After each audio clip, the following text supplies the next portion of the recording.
কিয়ামতের পূর্বে সূর্য যখন পশ্চিম দিকে উঠে যাবে তখন মাটির তল থেকে মাটি পেটে একটি প্রাণী বের হয়ে আসবে। এই প্রাণীটি মানুষের সাথে কথা বলতে পারবে।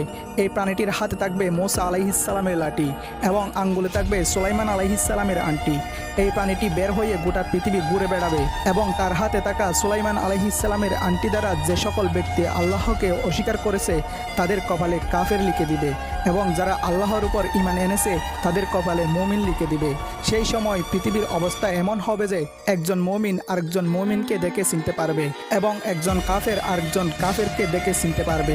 কিন্তু সেই সময় কাফেররা চাইলেও আল্লাহ তাআলার কাছে তওবা করতে পারবে না, কেননা সূর্য সেই সময় পশ্চিম দিকে উঠে যাবে, আর সূর্য পশ্চিম দিকে উঠে যাওয়া মানে তওবার দরজা বন্ধ হয়ে যাওয়া। এই প্রাণীটি এসে সবাইকে উদ্দেশ্য করে বলবে, মানুষ কোরআনের আয়াত অস্বীকার করত, আর আমিও ছিলাম কোরআনের আয়াতের অংশ। আজ আমি বের হয়ে এসেছি, আর এই প্রাণীটির নাম হবে দাব্বাতুল আর।